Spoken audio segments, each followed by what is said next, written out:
So I've said this for a long time. This was even before the Cavaliers won this world championship. I said if I was a free agent or I was a player getting drafted, I would want to go to places where there's droughts. Because if you win it, you become an icon and a living legend forever. I talk about this all the time.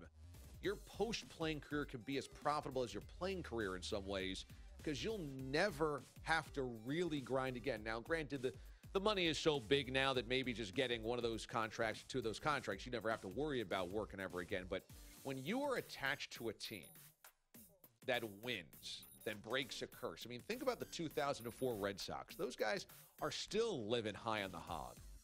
The Cubs team from a couple of years ago, same deal.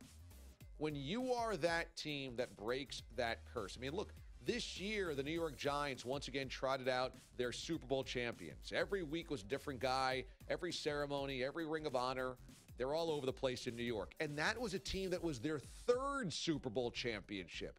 As long as you win and you're attached to a team, you live forever. And so I think Josh Allen's right here. If you're the guy that turns around the Browns, I mean, look at Bernie Kosar. Now, granted, Kosar was a local kid, but Kosar never even went to a Super Bowl, and he's still beloved. And he's a little bit of a screwball, and he's still beloved. You know, so he's right in this instance. But I will say, there's a part of me that I hate to say it is a little cynical here about Josh Allen. Not because of his football. I think his football's questionable. I don't think you could draft him number one overall. I think it's too much of a risk. But I think Josh Allen's being coached to say this. Now, I don't think that he necessarily doesn't believe it. But if you are a quarterback out of Wyoming, okay, and you didn't have a very good year, and there's a lot of question marks about you, you could easily become Aaron Rodgers. You could be drafted 1 overall. You could be drafted 22 overall.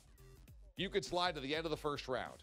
I mean, who's to say that the Browns don't take Sam Darnold, the Giants take Josh Rosen, Lamar Jackson or Baker Mayfield come off the board, and that Josh Allen might be the 5th or 6th quarterback taken.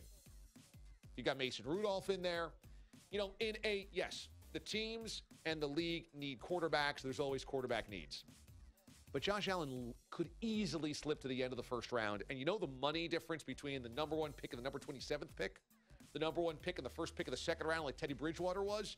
You know, that's a huge financial difference. So if you're the agent of Josh Allen, you go, look, Josh, you're a smart kid. People like you. Don't play the opposite card of Josh Rosen, who said he'd rather play for a good team and get picked later. Go opposite. People will love that. They'll eat it up. And it's not false. I think Josh Allen probably goes, hey, man, I'll be happy to be drafted anywhere. You know, I'm a kid out of Wyoming. I get drafted in the first round. I'll be loving it. But a lot of this is also posturing because an agent needs to coach up his players for what general managers and coaches want to hear. It's not even necessarily just for the media and fans. A general manager like John Dorsey in Cleveland wants to hear a guy go, yeah, I want to play for the Browns. I want to turn around the Browns. I want that challenge. Of course, that's what anybody would want to hear. So I feel like it's at times not necessarily disingenuous. I think it's calculated for guys to say stuff like this.